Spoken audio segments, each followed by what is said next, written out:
माजिवडा उड्डाणपूल आनंदनगर कासरवडवली नाका येथील रस्ते दुरुस्ती कामाची आयुक्त सौरभराव यांनी केली पाहणी। पावसाने हलकी उसंत दिल्यामुळे सोमवारी ठाणे महानगरपालिका क्षेत्रातील रस्ते दुरुस्तीची कामे मेट्रो आणि सार्वजनिक बांधकाम विभाग यांनी सुरू केली आहेत। या कामाची पाहणी महापालिका आयुक्त सौरभराव यांनी सोमवारी सायंकाळी केली। माजिवडा उड्डाणपूल येथे एकेका मार्गिकेवरील वाहतूक वळवून सार्वजनिक बांधकाम विभागामार्फत खड्डे भरण्याचे काम सुरू असताना आयुक्तराव यांनी त्या ठिकाणी भेट दिली। रात्रीपर्यंत सगळे खड्डे भरून रस्ता वाहतूक योग्य करावा असे निर्देश त्यांनी दिले। तसेच रस्ते दुरुस्ती करताना त्यामुळे अनावश्यक उंचवटा तयार होऊन दुचाकी स्वारांची गैरसोय होणार नाही याची दक्षता घेण्याची सूचनाही राव यांनी केली। यावेळी अतिरिक्त आयुक्त प्रशांत रोडे, कार्यकारी अभियंता सुधीर गायकवाड, संजय कदम आदी उपस्थित होते। माजिवडा उड्डाणपुलाखाली रस्ते दुरुस्तीचे कामही यावेळी आयुक्तराव यांनी पाहिले। त्यानंतर मेट्रोद्वारे आनंदनगर नाका आणि कासारवडवली नाका येथे सुरू असलेल्या कामाची पाहणी आयुक्तराव यांनी केली। कासारवडवली नाका येथील बॅरिकेडिंगचे क्षेत्र कमीत कमी करून हा नाका मोकळा करावा। त्यामुळे उजवीकडे वळणारे यू-टर्न घेणारे यांना जास्त जागा मिळेल आणि त्या भागातील वाहतूक कोंडी कमी होईल। येत्या 2 ते 3 दिवसात येथील वाहतुकीसाठी अधिकची जागा उपलब्ध करून द्यावी असे निर्देश आयुक्तराव यांनी मेट्रो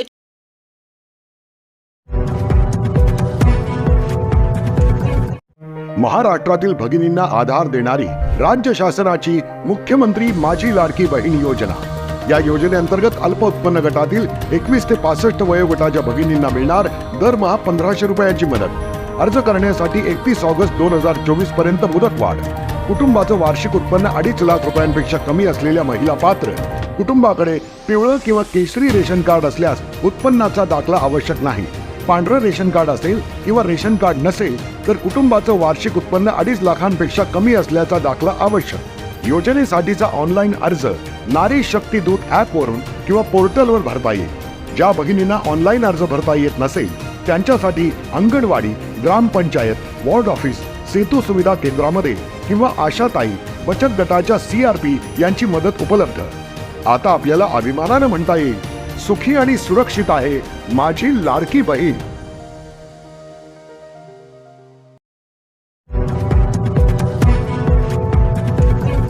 कशाला गाता विकासाचे गाणे, खड्ड्यात गेले सगळेच ठाणे। ठाण्यात विविध रस्त्यांवर पडलेल्या खड्ड्यांचे प्रसिद्ध झाल्यानंतर सोमवारी ठाणे शहर मनसेच्या वतीने घोडबंदर भागातील रस्त्यांवरील खड्डे प्रश्नी तीव्र आंदोलन केले।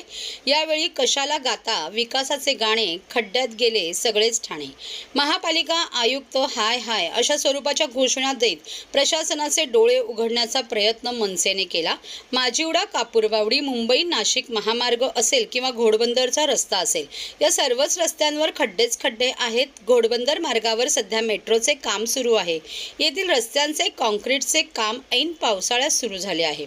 3 दिवसांपूर्वी घोडबंदर रस्त्यांची महापालिका आयुक्त सौरभराव यांनी संबंधित प्राधिकरणाच्या अधिकाऱ्यांबरोबर पाहणी केली होती। त्यानंतर तात्काळ रस्त्यांना पडलेले खड्डे बुजवण्याचे आदेशही दिले गेले होते। रस्त्यांना पडलेल्या खड्ड्यासंदर्भात त्यानंतर पावसाची उघडीप मिळाल्यावर खड्डे दुरुस्तीची मोहीम हाती घेतली जाईल असे आश्वासन संबंधित प्राधिकरणाने दिले होते। खड्ड्याविरोधात मनसे आता रस्त्यावर उतरली आहे। वेदांत हॉस्पिटल समोरील रस्त्यावर मनसे शहर प्रमुख रवींद्र मोरे यांनी समर्थकांसह सोमवारी आंदोलन केले। यावेळी खड्ड्यात बसून पदाधिकाऱ्यांनी प्रशासनाविरोधात घोषणाबाजी केली। मनसे शहर प्रमुख रवींद्र मोरे यांनी कार्यकर्त्यांसह सोमवारी सायंकाळी वेदांत हॉस्पिटल समोरील रस्त्यावर आंदोलन केले। यावेळी कार्यकर्ते याच खड्ड्यात बसले होते। यावेळी पदाधिकाऱ्यांनी कशाला गाता विकासाचे गाणे, खड्ड्यात गेले सगळेच ठाणे। महापालिका आयुक्त हाय हाय अशा घोषणाबाजी देत आंदोलन केले। घोडबंदर भागात रस्त्यांना खड्डे पडले असताना आयुक्त एसीत बसले आहेत। याच खड्ड्यांमुळे अपघातांचे प्रमाण वाढले आहे। दुचाकी चालक गंभीर जखमी होत आहे। याला जबाबदार कोण, यावर उपाय करण्यात यावेत, अन्यथा मनसे स्टाईलने आणखीन तीव्र आंदोलन केले जाईल असा इशारा मोरे यांनी दिला आहे। ठाण्याची ओळख आहे की तलावांचं शहर, ते आता पुसून टाकायचं आहे। संपूर्ण ठाण्यात खड्ड्यांचं शहर म्हणून अशा बॅनर आम्ही लावणार आहे। कारण TMCला काय पडलेलं नाही। तिथे लोकांचे जीव चालले। 2 दिवसापूर्वी 2 महिला वारला, तिथे जीव गेला। आताही तुम्ही थोडा वेळ उभे राहा, इथे किती लोक पडतात बघा. जे लोकांनी पडू दे, ऍक्सिडेंट होऊ दे, त्यांचा पाय तुटू दे, मरू दे, ह्यांना काय पडलेलं नाही. हे मस्त एसीत बसणार. काय सांगाल, मुख्यमंत्री या रस्त्यासाठी निधी दिली आहे? तेच मला समजलं. सन्मान्य मुख्यमंत्री साहेबांनी या रस्त्यासाठी म्हणजे खड्ड्यांसाठी निधी दिलाय. मग त्या निधीचा वापर काय होत नाहीये. पूर्ण तुम्ही घोडबंदर ठाण्यात कुठे जा, खड्डेच खड्डे आहेत. तुम्ही ते सकाळी बघितलं 20 मिनिटाचा प्रवास असतो, त्याला 2-2, 2.5 तास लागतात. हे रोज इथल्या नागरिकांना त्रास घ्यावा लागतो. का त्रास घ्यायचा नागरिकांनी? तुमचे टॅक्स वगैरे वेळेवर भरतात ना. तुमचे टॅक्स भरत नाहीयेत का? इथून तर 100% टॅक्स जातो. इथे एखादी प्रेग्नंट बाई इथून गेली, काय तिला किती वेदना होतील? त्याचं काय तुम्हाला पडलेलं नाही? समोर हॉस्पिटल आहे. इथे येणारी बाई मला वाटतं रिक्षात असते. मुलाचं काय बोलते ईश्वराला माहिती. पण का तुम्ही लोकांच्या जीवाशी खेळताय? टीएमसीचे अधिकारी कधी जागे होणार? त्यांना जाग यावी म्हणून आम्ही हे आंदोलन केलंय. पुढचं आंदोलन हा सगळा कचरा उचलणार आणि नगरपालिकेत नेऊन टाकणार. साहेब, काही दिवसापूर्वी गायमुखचा रस्ता बनवला, तो रस्ता बनवलेला पण सगळा रस्ता वाहून गेलाय.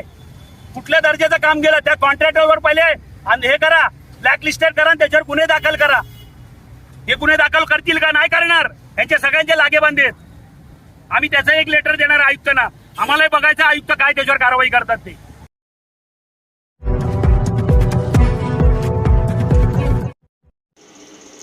आनंद विश्व गुरुकुल आयोजित भात लावणी उपक्रम व छोटा कमांडो प्रशिक्षण यशस्वीरित्या संपन्न.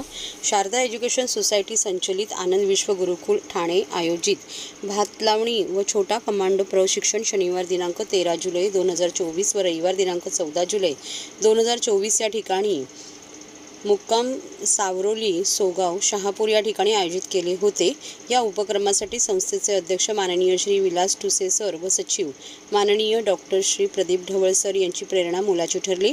शाळेच्या मुख्याध्यापिका डॉक्टर सौ वैदेही कोळंबकर यांच्या मार्गदर्शनाखाली इयत्ता 4थी ते 8वीच्या विद्यार्थ्यांनी या उपक्रमात सहभाग घेतला. यावेळी शाळेच्या समन्वयिका सौ स्वराली माने, व्यक्तिमत्व विकास विभागाच्या समन्वयिका सौ मयुरा गुप्ते मॅडम, शिक्षक, आर्मी विंग्स संस्थेचे प्रशिक्षक व शिक्षकेतर कर्मचारी उपस्थित होते. उपक्रमाच्या पहिल्या दिवशी मुलांनी प्रत्यक्ष शेतावर जाऊन भात लावणी करण्याचा अनुभव घेतला. रिमझिम पावसात भिजण्याचा, नदी, छोटे मोठे ओढे, सर्वदूर पसरलेली हिरवळ पाहण्याचाही आनंद घेतला. तसेच एकत्रितपणे स्वयंपाक बनवण्याचा अनुभव घेतला. यावेळी मुलांच्या चेहऱ्यावर एक वेगळंच हसू जाणवलं. उपक्रमाच्या दुसऱ्या दिवशी मुलांना आर्मी विंग्स संस्थेच्या प्रशिक्षकांनी धनुर्विद्या, रायफल शूटिंग, अडथळा शर्यत आणि वेगवेगळ्या शारीरिक प्रशिक्षण दिले. ग्रामीण जीवन जवळून पाहता आलं. तसंच गावातील राईस मिल दाखवण्यात आली व त्याविषयी माहिती देण्यात आली. संस्थेच्या सर्व पदाधिकारी, शाळेच्या मुख्याध्यापिका, समन्वयिका, सर्व शिक्षक, प्रशिक्षक, पालक, शिक्षकेतर कर्मचारी या सर्वांच्या सहकार्याने हा 2 दिवसीय उपक्रम यशस्वीरित्या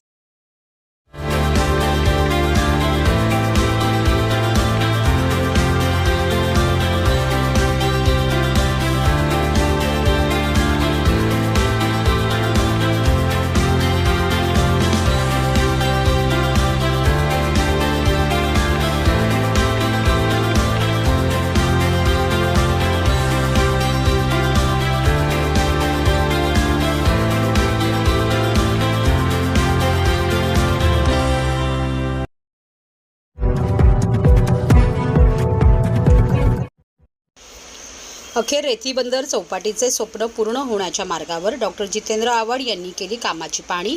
येत्या 3 महिन्यात चौपाटी खुली होणार. मी स्वप्न दाखवत नाही तर सत्यात उतरवतो.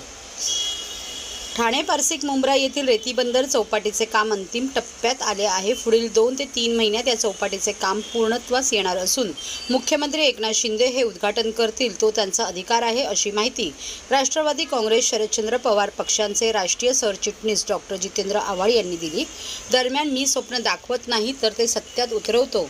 मी आश्वासन देत नाही, मी काम करतो, अशा शब्दात शरद पवार गटाचे आमदार जितेंद्र आव्हाड यांनी अप्रत्यक्षपणे अजित पवार गटावर टीका केली. आम्ही केवळ निधी आणतो असे म्हणत नाही, तर प्रस्ताव तयार करून मंजूर करून ती कामे पूर्ण करतो, असेही ते म्हणाले. सोमवारी डॉक्टर जितेंद्र आव्हाड यांनी पारसिक चौपाटीची पाहणी केली. यावेळी ते म्हणाले की 2009 पारसिक चौपाटीचे स्वप्न पाहिले होते.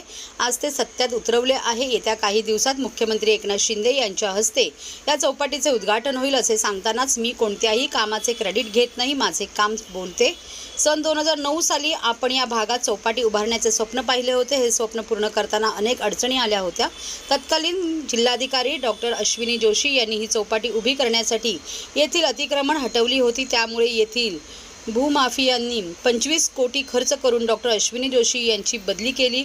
त्यानंतर ठाणे महानगरपालिकेच्या आयुक्तपदी आलेल्या संजीव जयस्वाल यांना घेऊन आपण 2 दौरे केले आणि चौपाटीचे काम मार्गी लावले. रेती बंदर खाडी किनारी 4 किमी लांबीच्या 42 एकर जागेवर सिंगापूर आणि साबरमतीच्या धर्तीवर चौपाटी उभारण्यात येत आहे. खाडीवर चालण्यासाठी देशातील पहिला तरंगता मार्ग, theme park, amphi theatre, boating, क्रीडा व मनोरंजनाची अद्ययावत साधने यासह जवळपास 18 अत्याधुनिक सुविधा रेतीबंदर चौपाटीवर उभ्या केल्या जात आहेत, असे डॉक्टर जितेंद्र आव्हाड यांनी सांगितले. माझ्या मतदारसंघासाठी यापूर्वी कधीही निधीची कमतरता भासत नव्हती.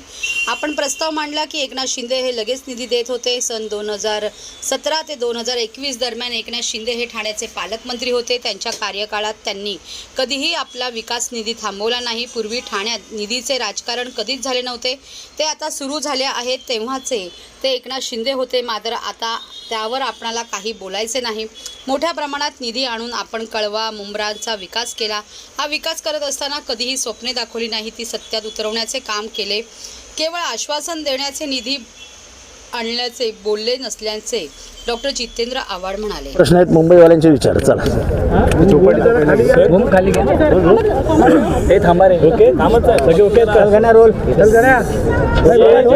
चौपाटीचा जो कायापालट होणार आहे पाहिजे असा झालेला नाहीये. रखडलेली देखील काम आहे. नाही हे असं चुकीचं बोलू नका. चौपाटीचं काम व्यवस्थित सुरू झालेलं आहे.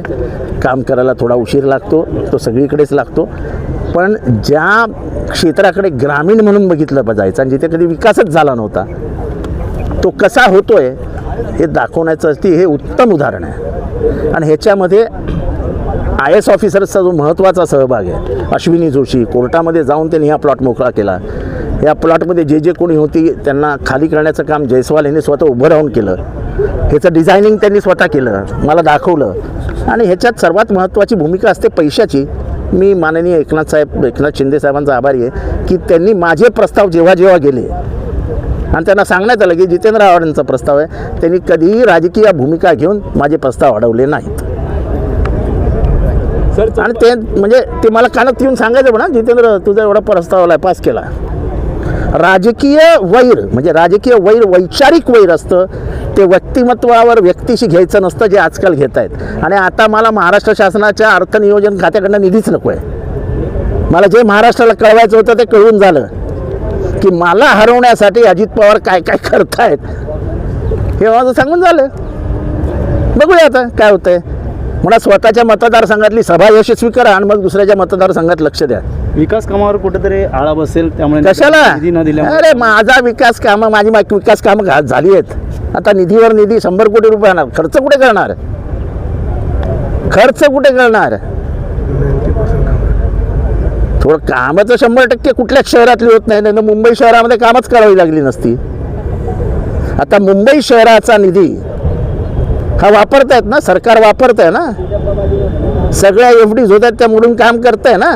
मग त्या निधी तो कोणाचा निधी आहे. अहो शहरी भागात सरकार पैसा देत नसतं. 15-2 ही योजना असते ग्रामीण रस्त्यांसाठी, ती ग्रामविकास मंत्र्यांकडे असते. तुम्ही जा आता गिरीश महाजनांच्या बंगल्यावर 100 आमदार सापडतील 15-2 वर सह्या घेण्यासाठी. हे ज्यांना विधानसभा कळत नाही, विधानसभेत मंत्रालयाचं अर्थनियोजन कळत नाही, ते बोलतात त्यांनी किती आणलाय. महानगरपालिकेचा प्रस्ताव या रस्त्यांचे पास झाले ते कोणाच्या सहीवर झाले. जितेंद्र आव्हाडांनी मागणी केल्याप्रमाणे आणि प्रस्ताव तसा गेलाय महापालिकेत.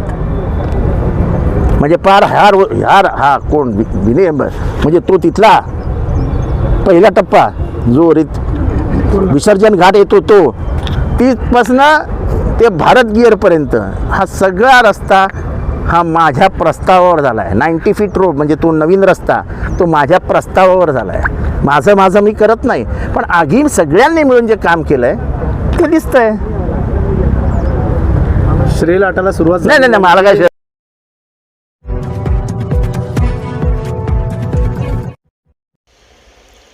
कामगाराच्या आरोग्याशी खेळ खेळणाऱ्या 2 ठेकेदारांना काळ्या यादीत टाकावे. श्रमजीवी कामगार रयत संघटना.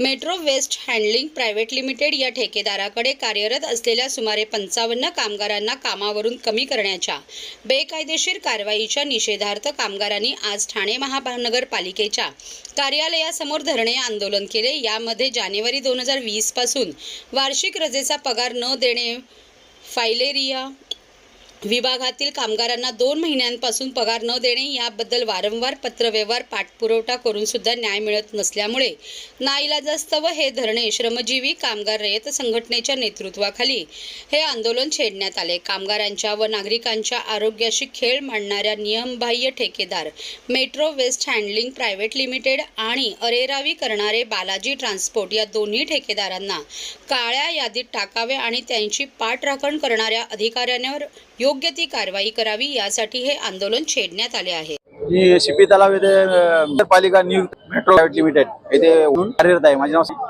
तज्ञापासून मे 3रा महिना चालू आहे. पगार नाही चालू झाला, म्हणजे 2 महिन्याचा पगार नाही. वार्षिक रजेचा पगार दिला जातो. ठेकेदार हा सांगतोय की मला काम रेट मध्ये परवडत नाही, माझं नुकसान होत नाही, म्हणजे स्वतःचं नुकसान होत आहे. या कारणास्तव तो 60 कामगारांना 60 कुटुंबांना रस्त्यावर आणायला तयार आहे आणि त्याचं काम जो सुरू आहे त्याचं काम सुरूच आहे. फक्त त्यांनी तो कॉन्ट्रॅक्ट बेसवर कमिशन बेसवर दुसऱ्याला चालवायला दिलेलं आहे. जसं की महापालिका सांगते की ज्यांनी टेंडर घेतलेलं आहे तो स्वतःलाच चालवायचा आहे आणि असं असताना सुद्धा नियमबाह्य पद्धतीने त्यांनी सब कॉन्ट्रॅक्ट ठेवलेलं आहे आणि ही गोष्ट सर्व अधिकाऱ्यांना माहीत असून सुद्धा ही कामं आजपर्यंत चालू आहेत.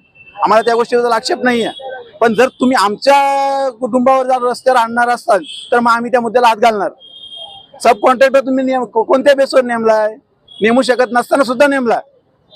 आणि या बेसवर तो मला त्याच्याकडे वाहनं नाही आहेत, त्याच्याकडे वाहनं नाहीत, स्वतःची वाहनं आहेत ते टायगरला आणि हा बेसवर कॉन्ट्रॅक्ट बेसवर खासगी वाहनं भाड्याने बोलवतोय. याला 3-4 हजारात वाहनं मिळतात बाहेरून, मग त्याला स्वतःला 3-4 हजारात वाहनं मिळत असेल म्हणून आम्ही आमच्या पोटाला हात मारणार का तुम्ही? हे आम्ही कदापि सहन करणार नाही. जो कोणी ठेकेदार आहे त्याचा आणि महापालिकेचे काही अधिकारी त्याचं कुठेतरी साठलोट असल्याचं दुसरं प्रथमदर्शनी तेच दिसतंय. कारण आमची बाजू घेणारा फक्त आम्हीच आहेत आणि आमची श्रमजीवी संघटना आहे. दुसरा आमचं कुणी इथं बाजू घेणारा नाहीये. यावरून तर हेच प्रश्न जसा तुम्ही प्रश्न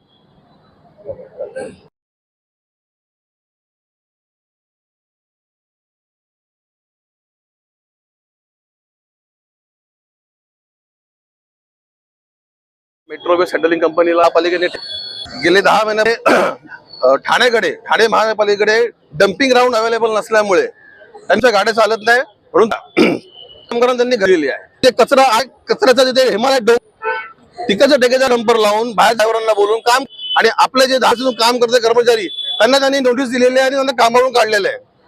या संदर्भात आम्ही गेल्या लास्ट टाइम पण तुम्ही ओपन आंदोलन केलं होतं. आम्हाला दिला शब्द दिला होता आयुक्त साहेबांनी मार्ग काढू. जवळजवळ त्या गोष्टी दिवस होऊन गेले.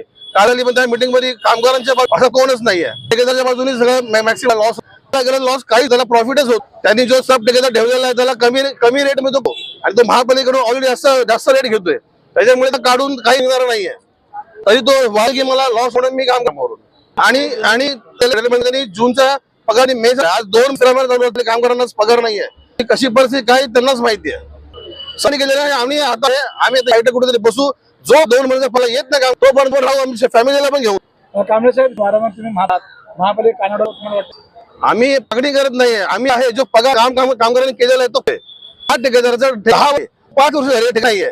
जर त्याला नसेल त्याला त्यांनी काम सोडून द्या. ठेकेदार बनणार आहे मध्ये बरोबर ना. 800-850 रुपये रेट घेऊन काम करतोय तर काही आहेत ना कमी मध्ये काम करून घेणारे आहेत. आज सब ठेकेदारच्या बाला सगळंच काम करतोय आणि त्यावर काम करतात ना.